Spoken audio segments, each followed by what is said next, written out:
Fala galera, tranquilo? Dando sequência então no estudo das soluções, a gente havia visto na aula passada as características relativas ao solvente puro. Agora a gente vai pegar nesse solvente puro e adicionar a ele um soluto. E a gente vai ver que algumas características ou propriedades desse solvente, elas serão alteradas pela adição desse soluto. Essas propriedades que dependem da quantidade de soluto adicionada ao solvente, a gente chama de propriedade coligativa. Tranquilo? Vamos para frente? Então tá ali, ó. O que é um efeito coligativo? Tá aqui, ó. Propriedade do solvente que se modifica pela presença de um soluto que não evapora com facilidade, não é volátil. Então, essas propriedades que se alteram pela presença de um soluto não volátil, ou seja, que não evapora com facilidade, são chamadas de propriedades coligativas. Lembrando que para a gente o conceito de quantidade é associada a uma palavrinha muito comum em química, a palavra mol. Sempre que eu falar em quantidade em química, eu estou falando em número de mols. Então, algumas propriedades do solvente vão sofrer alteração dependendo do número de mols de partículas do soluto que foram misturadas a ele. Tranquilo? Vamos para frente. Então, a gente vai ter aqui 4 propriedades coligativas básicas. Tonoscopia, que tem relação direta com a pressão de vapor. O Ademir, eu não lembro mais o que é pressão de vapor. Lembra que pressão de vapor é uma medida da volatilidade do líquido. Sempre que você pensar em pressão de vapor, vai pensar em quanto mais volátil é o líquido. Tranquilo? Ebulioscopia tem a ver com ebulição. Crioscopia, o prefixo crio é relacionado ao frio, ao congelamento. Admiro, eu tenho uma verruga nas minhas costas e vou fazer uma criocirurgia. Provavelmente o médico vai congelar essa verruga e vai cauterizá-la com o frio. Ao congelar também interrompe a circulação e sangra bem menos. Aqui aparece como osmose, mas osmose é o fenômeno. A propriedade também é osmoscopia. Se eu estou falando em tonoscopia, ebulioscopia, crioscopia, também existe osmoscopia, que é uma alteração no fenômeno biológico chamado de osmose. Se eu falei que propriedade coligativa é aquela propriedade que depende da quantidade de soluto dissolvida no solvente, eu estou dizendo então que a osmose, obviamente, é um fenômeno que vai depender da quantidade de soluto que foi adicionado ao solvente. Ou seja, quanto mais concentrado, maior será o efeito coligativo ou efeito osmótico nesse caso específico. De boa? Tonoscopia, tá ali, ó. Tonoscopia tem a ver com a pressão de vapor. E a gente sabe que pressão de vapor tem a ver com a volatilidade. Olha a situação inicial aqui. Essas moléculas que vocês estão visualizando são as moléculas de água que estão escapando do estado líquido para o estado gasoso. Ou seja, essas moléculas de água são as moléculas que estão evaporando. Percebe que aqui então eu adicionei açúcar, que é um soluto, e que não é um soluto volátil, o açúcar não evapora, tá? E eu estou percebendo, depois que eu adicionei o açúcar, que a água teve mais dificuldade em evaporar. Ou seja, a adição do açúcar tornou a solução menos volátil do que a água pura.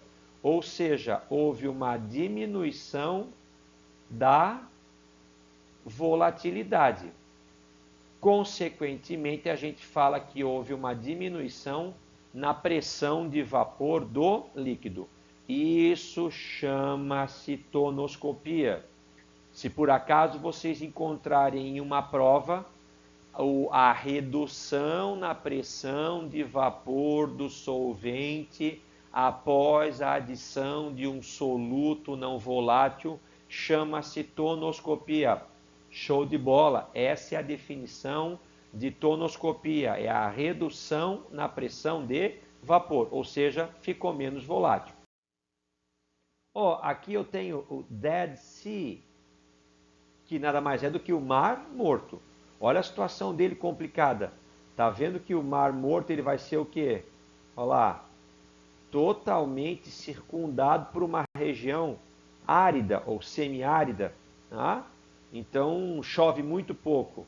E ele vai ter como afluente dele, ou seja, o rio que desemboca nele, o Rio Jordão, que já é um rio com um teor de salinidade maior do que a média dos rios que a gente conhece.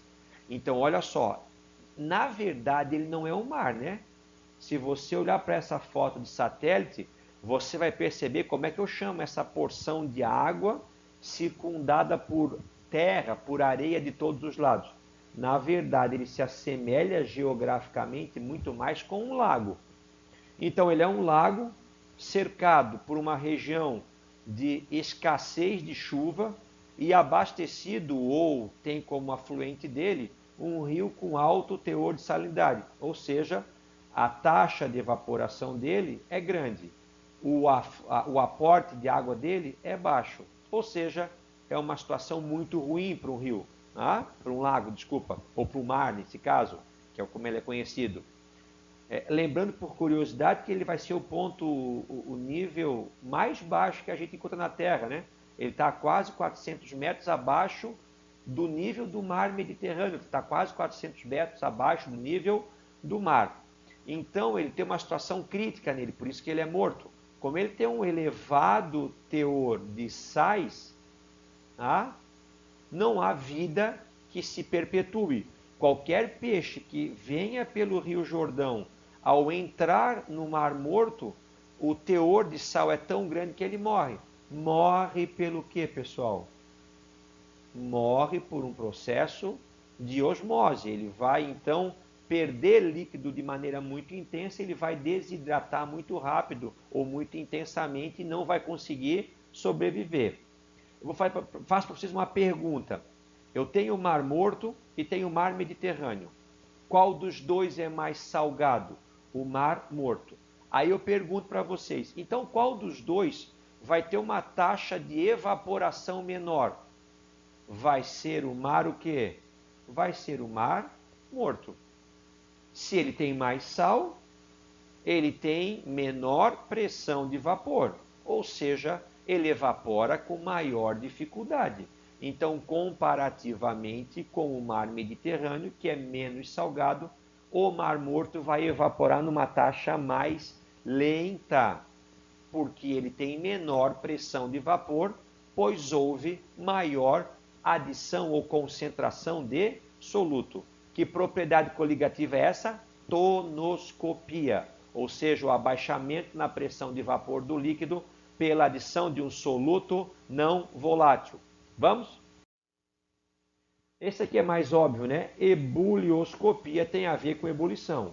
A ebulição é a passagem do estado líquido para o estado gasoso mediante aquecimento e formação de bolhas. Bem rapidinho, se eu perguntar para vocês, pessoal, a água ao nível do mar ferve a quanto? De rapidinho. Ô Ademir, a água ao nível do mar ferve a 100 graus. E se eu colocar sal ou açúcar, ou ácido acético ou outro soluto na água? Eu vou aumentar, abaixar ou manter o ponto de ebulição da água mesmo?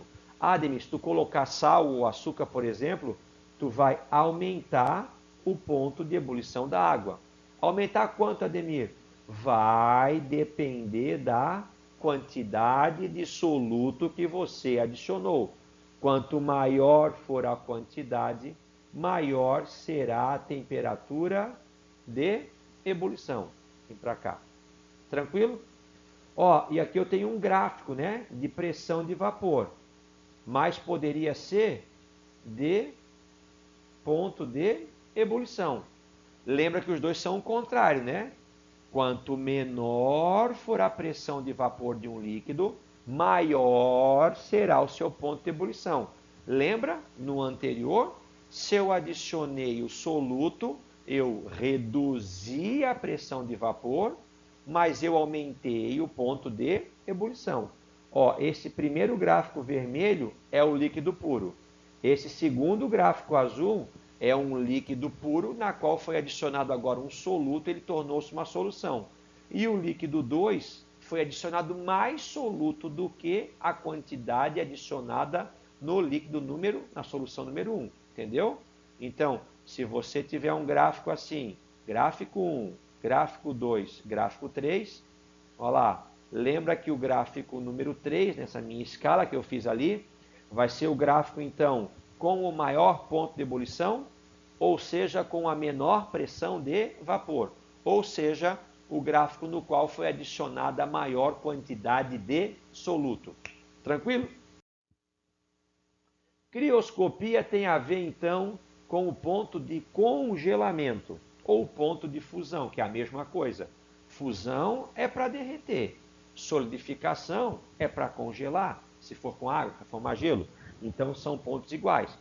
Vamos lá. Ademir, eu tenho gelo, água pura, simplesmente o quê?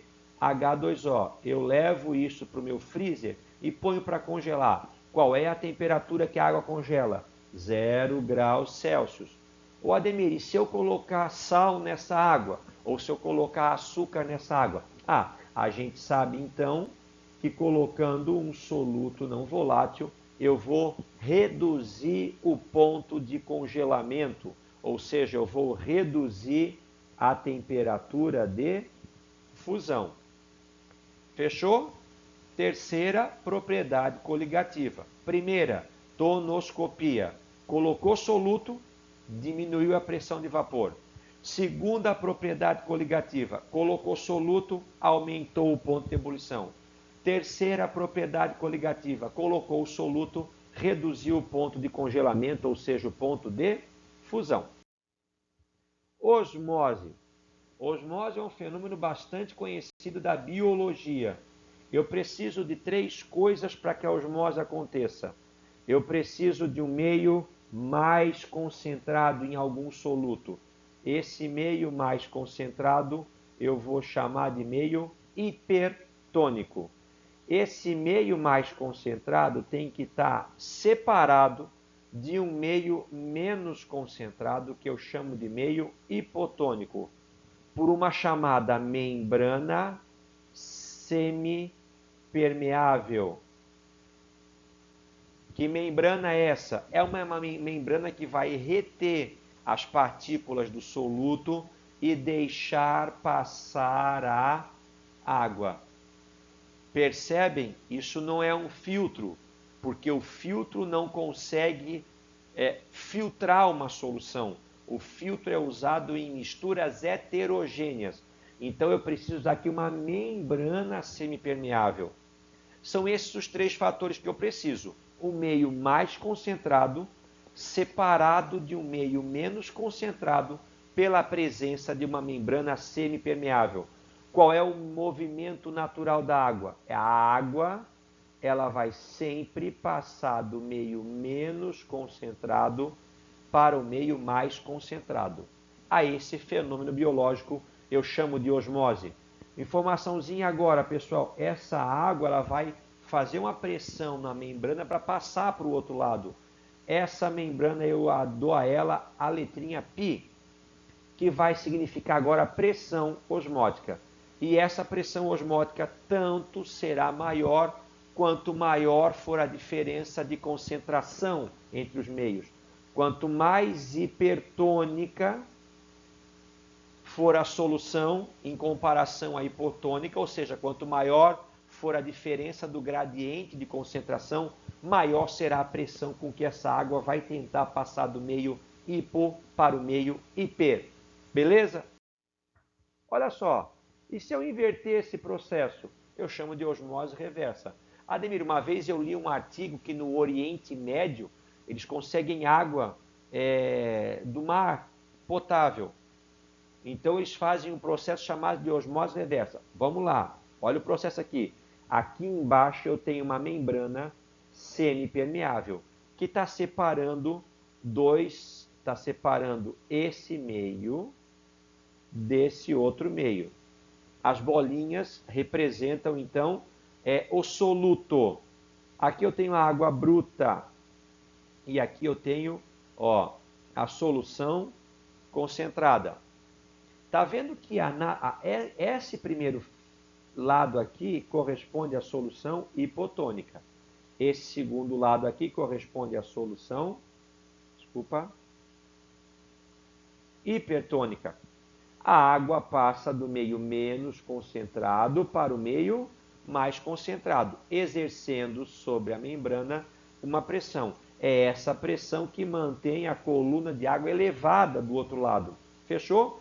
Se por acaso você colocar um êmbolo aqui, uma superfície perfeitamente adaptada ao interior do tubo, e você exercer uma pressão aqui, se essa pressão for igual, vamos lá, maior ou igual à pressão osmótica, tá?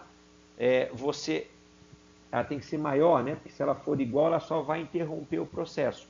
Se a pressão que você exerce nesse êmbolo, tá aqui, ela for ligeiramente maior do que a pressão osmótica, você consegue fazer com que a água não venha do meio menos concentrado para o meio mais concentrado. Você inverte esse fenômeno natural. Você faz o que a gente chama agora de osmose reversa.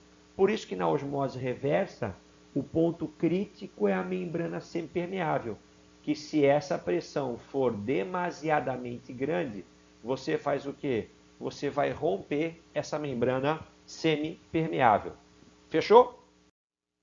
Aqui importante, esse é o ponto que eu acho que o aluno tem mais dificuldade. Eu vou só relembrar com vocês alguma coisa. A gente tem aqui dois tipos básicos de soluto. A gente vai ter o soluto, desculpa pela letra, iônico, e vai ter o soluto covalente. Quando que é iônico? Quando eu tenho metal mais ametal. Quando ele é covalente? Quando eu tiver ametal mais ametal. Lembra que o composto, quando ele é iônico, quando ele é colocado em água, a água separa os seus íons, ela dissocia. Quando você tem um composto covalente, a água não consegue dissociar. Só tem um tipo de composto covalente que sofre ionização, que são os ácidos. O que eu quero dizer para vocês? Deixa eu mudar aqui, que essa caneta ponta fina ficou muito feia. Olha só, eu tenho aqui o sal de cozinha, o NaCl. Aqui eu tenho um metal e aqui eu tenho um ametal. Então o NaCl é um composto iônico. Quando você coloca o NaCl em água, a água vai dissociar o Na+ do Cl-. Você colocou 1 mol de NaCl, você vai conseguir então 2 mols de partícula, porque o NaCl vai ser separado em Na+ e Cl-. Exemplo número 2. Se você colocar cloreto de cálcio, o cálcio é um metal, o cloro é um ametal. Metal mais ametal, composto iônico. O que a água faz com o cloreto de cálcio? Vai separar o Ca2+ mais 2Cl-. Fechou? Então a água está dissociando o cloreto de cálcio no cátion cálcio mais 2 e em 2 mols de ânion Cl-. Se você somar, aqui eu tenho 1, né? 1 Ca2+ com 2 Cl-, você vai gerar um total de 3 mols de partículas. Olha o terceiro exemplo aqui. O terceiro exemplo é a sacarose, C12H22O11. Ametal mais o hidrogênio mais outro ametal. Ou seja, na sacarose eu não tenho metal. Se eu não tenho metal, ela não é iônica, ela é um composto covalente. O que acontece quando você bota um composto covalente na água? A água não consegue dissociar. já que ele não é iônico, não é formado por íons. Então, aqui vai continuar C12, H22O11. Ou seja, se eu tinha 1 mol no reagente, eu continuo a ter 1 mol no produto. Aqui eu tenho o hidrogênio mais um ametal. O quarto exemplo aqui é um composto covalente, porque não tem metal. Mas aí eu vou me lembrar que o ácido, mesmo sendo covalente, quando ele é colocado em água, a água vai ionizá-lo em H+, mais Br-. Ou seja, eu tenho 1 mol de ácido no reagente, que vai originar 2 mols de partícula. Lembra? Então não me interessa lá a quantidade inicial do reagente a princípio. O que vai me interessar, na verdade, é o número de mols de partículas geradas depois que o soluto foi colocado em água. Essa parte vai confundir um pouquinho. Vamos ver o que a gente tem para resolver de exercício em relação a isso. Olha ali, eu tenho água. Primeira coisa, temperatura de fusão da água, 0 graus Celsius. Temperatura de ebulição da água, 100 graus Celsius. E aqui ele está me dando a pressão de vapor da água, que é 17,54 graus Celsius. Pronto, isso todo mundo sabe. A gente só teve informação nova aqui, que é a pressão de vapor. Primeira solução, 1 mol de glicose. Pessoal, a glicose é C6H12O6. A glicose, ela é um composto covalente e ela não é um ácido. Então, ela não vai sofrer nenhuma alteração de aumento do número de partículas depois que foi colocado em água. E aqui ele me deu uma informaçãozinha importante. Olha lá. A temperatura de ebulição, quando você colocou 1 mol de glicose, ela se elevou em 0,52 graus Celsius. Informação importante: toda vez que eu tiver 1 mol de qualquer quantidade de soluto, a temperatura de ebulição da água vai aumentar em 0,52 graus Celsius. E a pressão de vapor? Quanto que era a pressão de vapor da água? 17,54. Depois ela caiu para quanto? 17,23. Ou seja, 1 mol de qualquer soluto vai causar um abaixamento na pressão de vapor do líquido, da água no caso, com um valor de 0,31 milímetros de mercúrio. Tranquilo? E a última informação para eu poder resolver, terceira linha, solução 1 mol por litro de sacarose. A gente havia visto antes que a sacarose C12H22O11 também é um composto covalente, ou seja, e não é um ácido. Quando colocado em água, não vai sofrer nenhuma dissociação ou ionização. Então, 1 mol de sacarose gerará 1 mol de partículas. E ele está me dizendo que esse 1 mol congela a menos 1,86. Ou seja, a gente sabe, então, que 1 mol de qualquer substância, ele vai reduzir o ponto de congelamento da água em 1,86 graus Celsius. Então, eu já completo aqui. Olha só, 1 mol de glicose e 1 mol de sacarose, as duas vão gerar o mesmo efeito coligativo. Então, aqui eu vou continuar a ter o quê? Menos 1,86. E aqui eu vou ter o mesmo ponto de ebulição, que é 100,52. E aqui a pressão de vapor vai ser a mesma daquela em que eu tive a adição de glicose. Agora, a quarta linha, eu tenho um mol de NaCl. Opa, Ademir, eu sei que o NaCl ele vai se dividir em 1 mol de Na+, e 1 mol de Cl-. Ou seja, eu vou duplicar o que foi causado pela glicose e pela sacarose. Vamos lá então. Qual vai ser o ponto de congelamento da água com o mol de NaCl? Eu vou ter então aqui 1,86 vezes 2, igual menos 3,72 graus Celsius. Entenderam? Porque 1 mol de NaCl, depois que você coloca na água, a água vai dissociar o Na+ do Cl-. E a gente já havia dito que as propriedades coligativas elas vão depender do número de mols de partículas de soluto dissolvida. Qual vai ser o ponto de ebulição dessa solução com 1 mol de NaCl?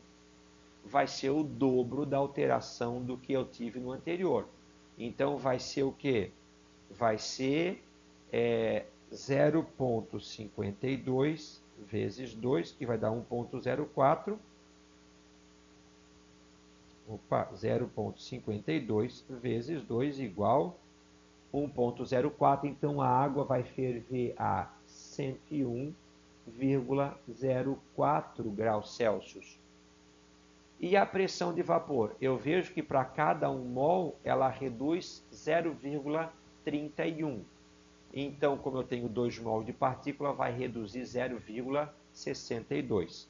Era inicialmente 17,54 menos 0,62 igual 16,92 milímetros de mercúrio. Eu já vou antecipar aqui, ó, na última eu tenho 2 mol de sacarose, que vai ser a mesma coisa que ter 1 mol de sal, de NaCl, porque a sacarose não vai se dissociar e o sal se dissociou. Então, na última linha, eu vou copiar os mesmos dados, tá? Ou seja, 2 mols de sacarose vão ter o mesmo efeito coligativo de 1 mol de NaCl. E por último aqui, 1 mol de CaCl2. Ó, vai liberar 1 mol de Ca e 2 mol de Cl2. Ou seja, vai liberar 3 mol de partícula. Ou seja, o efeito será o triplo das duas primeiras soluções. Ponto de congelamento, 1,86 vezes 3 igual... O ponto de congelamento vai cair para menos 5,58. O ponto de ebulição vai subir 3 vezes o que subiu nos dois primeiros. Então, para cada mol é 0,52 vezes 3, 1,56. Então, vai dar 101,56. E a redução na pressão de vapor vai ser 3 vezes o que tinha tido lá. Para cada mol é 0,31, vezes 3, 0,93. Então, eu vou ter 17,54 menos 0,93 igual 16,61. Tranquilo? Complicadinho. Então, eu vou depender do efeito coligativo da quantidade de partículas de soluto presentes na solução. Show de bola? Vamos para frente que atrás vem gente. Que piadinha boa. Então, vamos ver aqui. Questão número 1. Nos países com inverno rigoroso, é comum as pessoas jogarem sal na calçada para evitar problemas para a locomoção de pedestres. Qual afirmação científica explica esse fato? Por que eles jogam sal na rua nos países de clima muito frio? É para lamber o asfalto e sentir o gosto salgado? Não. É para aquecer o gelo? Não. O sal baixa o ponto de congelamento da água? Opa! Eu raspei aquela camada de gelo que tinha, perigosa, tira a aderência, tira o atrito da roda, o carro derrapa. E aí eu tirei aquela água e joguei sal. Pá, eu já vi, se eu jogo sal, a água que vai se misturar com esse sal vai congelar mais fácil ou mais difícil? Ah, Ademir, eu sei que vai congelar mais difícil. Congela mais difícil por quê? Porque vai haver uma diminuição do ponto de fusão ou do ponto de congelamento da água. Tranquilo? É por isso que se joga então sal nos países de clima frio na calçada. Não é para lamber um asfalto salgado, é para dificultar o congelamento da água que vai se formar depois. Questão número 2. A cafeína é um estimulante muito consumido na forma do tradicional cafezinho. O infuso de café, ou seja, a infusão de café, fazer a água quente passar pelo café e extrair as suas propriedades importantes, é feito pela passagem da água quente sobre o pó, que contém inúmeras espécies químicas e o teor de cafeína de 190 gramas por mol e é 1,5% de massa, de porcentagem de massa em massa, no café torrado e moído. Em relação ao café preparado, é correto afirmar, para requentar o café, ou seja, eu já fiz o café e vou colocar ele de volta numa panela para esquentá-lo novamente, é o chamado café requentado. Este café até a fervura é necessário uma temperatura superior à da ebulição da água pura. Certo ou errado? Para fazer o café requentado ferver novamente, eu vou precisar aquecer ele mais ou menos do que a água pura. Pô, se você colocou um soluto que não é volátil, você vai aumentar o ponto de ebulição do solvente com o soluto em relação a ele sem ninguém. Fechou? Letra A, matou a questão. Qual das soluções abaixo, a terceira? Essa é a nossa questão de dificuldade. Qual delas vai entra em ebulição com temperatura mais elevada? Vai ter temperatura de ebulição mais elevada aquela solução que tiver a maior quantidade de partículas de soluto dissolvida. Vamos lá, como é que eu faço isso? Você vai pegar aqui, eu tenho a concentração da solução, mas eu tenho que saber o que acontece com ela depois que eu coloco em água. Então você vai pegar esse número e multiplicar pelo número de partículas geradas pela dissociação ou pela ionização do soluto, se ela acontecer. Deixa eu apagar ali. Vamos lá, 0,2 mols de CaNO3, 2, nitrato de cálcio. Eu vou gerar aqui 1 mol de Ca mais 2 e 2 mols de NO3 menos. Então eu gero 3 mols. Então eu vou pegar esse 3 e multiplicar pelo 0,2 vai dar 0,6. Ó, o que acontece com o NaCl? Separa em Na e Cl-. Então separa em 2. 2 vezes 0,1, que vai dar então 0,2. Aqui eu tenho a glicose, que a gente viu que é covalente e não vai sofrer então o quê? Não vai sofrer dissociação ou ionização. Então multiplica por 1, continua 0,1. E o KNO3, ó, KNO3. O que a água faz com ele? Separa o K mais do NO3 menos. Separa em 2 mols de partícula vezes 0,4. Eu vou ter então 2 vezes 0,4, 0,8. Tá? Então ele pergunta qual deles tem o maior ponto de ebulição.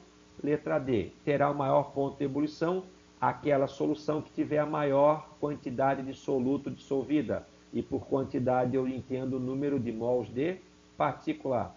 Fechou? Eu acho que esse é o último. Quando ganhamos flores, para que elas durem mais tempo, devemos mergulhá-las dentro da água e cortar em seguida a ponta de sua haste. Esse procedimento é feito com o objetivo de garantir a continuidade da condução de seiva bruta. Tal fenômeno ocorre graças à diferença de osmolaridade entre a planta e o meio onde ela está, que são, respectivamente, ó, eu tenho uma plantinha aqui, uma folhinha, tá? E ela foi colocada dentro de um copo contendo água. E aí você cortou a ponta dela. Você quer que a água, então, vá em direção da folha. O que a água sempre faz em osmose? Ela vai sempre do meio hipotônico para o meio hipertônico. Então a folha é o meio hipertônico e a água vai ser a água do frasco, meio hipotônico. Então, por osmolaridade, tá vendo que associa a palavra osmose com molaridade, ou seja, por diferença de concentração, essa água vai do meio hipotônico para o meio hipertônico. Tá? Então, tal diferença de osmolaridade entre a planta e o meio em que ela está, que são, respectivamente, entre a planta e o meio. A planta é o meio hipertônico e o meio em que ela está é o meio hipotônico, gabarito certo, letra A. Aqui segue então para vocês os exercícios de fixação. Tranquilo, galera? Façam, complementem. A aula é demorada, um pouco concentrada em conteúdo, mas é o que a gente faz então nesse período de quarentena. Espero ter ajudado vocês, espero ter explicado da melhor maneira possível. Grande abraço, obrigado a todos. Vai passar aqui agora a sequência de exercícios. Quando terminamos a aula. Fui!